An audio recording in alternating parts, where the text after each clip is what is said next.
l'animatrice Sylvie Claire. Si vous avez manqué ce salon, pas de panique, Sylvie vous dit tout et va à la rencontre de nombreux auteurs. D'ailleurs, Sylvie, vous êtes en compagnie d'Alisa Morgon. Donc, du côté de Manosque, la Haute-Provence. Et maintenant, j'habite Gap, dans les Hautes-Alpes, et c'est toujours la région PACA. Oui, mais c'est pas tout à fait le même lieu. C'est pas tout à fait, non, peut-être pas le même accent non plus. C'est pas non plus le même accent, voilà.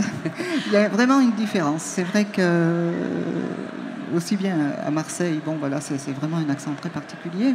À Gap, on a un accent un petit peu plus chantant encore, mais différent. Voilà. Alors, dans un miroir en bois d'amandier, on est dans la culture du caroubier, de l'olivier, de l'amandier. Au début du XXe siècle, dans la famille de Jocelyn Estève. Qui est Jocelyn Estève? C'est un grand-père qui arrive à la fin de sa vie et qui a laissé la ferme à ses enfants et à son fils Raymond en particulier. Et lui, c'est un passionné. Mais il n'est pas que paysan, en fait. Et il s'évade beaucoup grâce à la lecture. Et il connaît énormément de choses. Il a un fils, bien sûr, et surtout une belle-fille qui est italienne. Voilà, une belle-fille italienne, parce qu'à cette époque-là, les femmes d'Italie, d'Ombrie ou du Haut-Piémont, venaient jusque dans cette région pour ramasser les fleurs.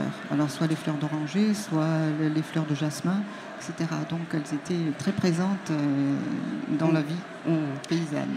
Mais elle n'est pas si simple que ça. Hein. Elle gère... Non, elle a un très très fort caractère. Et le grand-père aussi a un très fort caractère. Donc, ça ne va pas très très bien se passer entre eux. Bien sûr. Et heureusement, entre les deux, il y a la petite Amparine qui est la petite fille. Voilà. Et la petite fille, en fait, elle est très très complice avec son grand-père. Parce qu'elle adore qu'il lui raconte des histoires, parce qu'il en a plein ses poches d'histoires. Et elle est vraiment admirative de ce grand-père qui lui apprend tant de choses. Des choses qu'elle ne connaît pas et qui pour elle n'existent pas, ne sont pas crédibles. Enfin, donc ça lui permet de beaucoup rêver. Alors, le miroir va arriver dans cette famille. Et le miroir, c'est déjà, pour qu'il arrive dans cette famille, c'est déjà très compliqué. Voilà, c'est très compliqué parce que la famille est pauvre. Ils ont quelques cultures, mais ce n'est pas la richesse. Et donc les enfants ne comprennent pas pourquoi tout d'un coup ce grand-père veut absolument acheter un miroir. Ils trouvent ça un peu superflu. Oui, inutile. On va dépenser de l'argent pour rien, il vaudrait mieux acheter un cochon ou autre chose qu'un miroir. Donc il va vraiment falloir que ce grand-père lutte vraiment, et avec l'aide de sa petite fille, contre ses enfants, contre la vie de ses enfants. Alors, le bois d'amandier autour du miroir, ça on va peut-être pas dévoiler tout. Non. Mais c'est très important, ce bois d'amandier. Le bois d'amandier est très important. Il fait partie vraiment de l'histoire.